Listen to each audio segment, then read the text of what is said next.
افغانستان نے پاکستان پر بھاری ہتھیاروں سے حملہ کیا، جس کے نتیجے میں 6 پاک فوج کے جوان اور 5 سویلین شدید زخمی ہو گئے، جن کو قریبی اسپتالوں میں منتقل کر دیا گیا ہے اور فوجی جوانوں کی حالت تشویشناک بتائی جاتی ہے۔ آگاہ کرتے چلے کہ گزشتہ روز افغانستان کی سیکورٹی فورسز نے پاک آرمی کی پیٹرولنگ پارٹی پر حملہ کیا اور شہری آبادی کو نشانہ بنایا، جس کے نتیجے میں 6 پاک فوج کے جوان اور 5 سویلین شدید زخمی ہو گئے۔ اس کے بعد پاک فوج نے کئی افغانستان کی پوسٹوں کے پرخچے اڑائے۔ پاک افغان سرحد پر پاکستان اور افغانستان کی سیکورٹی فورسز میں فائرنگ کا شدید تبادلہ ہوتا رہا، جس کے نتیجے میں 6 فوجی جوانوں اور 5 سویلینز کو نشانہ بنایا گیا۔ پاکستان کے شعبہ تعلقات عامہ کے ڈائریکٹر جنرل نے مزید کلیئر کیا کہ افغانستان کی سیکورٹی فورسز نے چترال کے گاؤں اورندو کی شہری آبادی کو اس وقت نشانہ بنایا جب پاکستان آرمی کی ایک پیٹرولنگ کار مصروف عمل تھی اور افغان ضلع ناری سے مارٹر گولے اور بھاری مشین گنوں سے فائرنگ کی گئی۔ ISPR نے مزید کہا کہ افغان فورسز کی فائرنگ سے 6 فوجی اہلکار اور 5 سویلین شدید زخمی ہوئے۔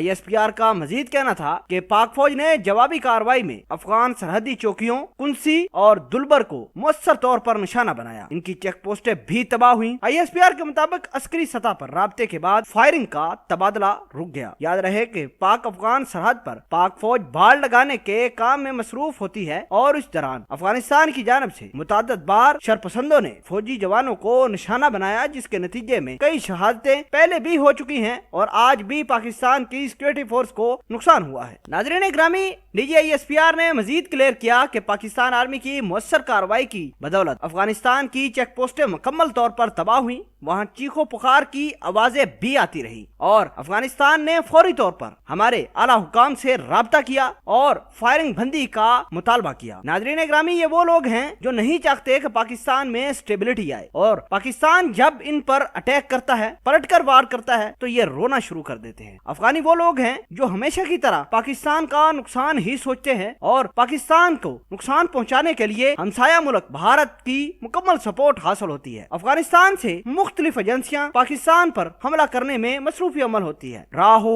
NDS ہو اور افغانستان کی دیگر ایجنسیاں۔ اسرائیلی بھی یہاں آ کر بسے ہوئے ہیں۔ بھارتی راہ بھی پاکستان کے خلاف جارحیت کرتی ہے اور پاکستان کو نقصان پہنچانے کے لیے اسرائیلی بھارتی افغانیوں کو پیسے دیتے ہیں، تب جا کر افغانی پاکستان آرمی کی پیٹرولنگ پارٹی پر حملے کرتے ہیں۔ افغانیوں کو سوچنا ہوگا کہ ان کے پیچھے ہے کون، ان کو چلانے والا کون ہے۔ خالی پیسے لینے دینے سے کام نہیں بنے گا۔ بہرحال ہم دعا گو ہیں ان زخمیوں کے لیے جو پاکستان آرمی اور ہمارے سویلین زخمی ہوئے ہیں۔ افغانستان کی اس شرپسندی سے اللہ پاک ان کو جلد از جلد صحت یاب کرے، آمین۔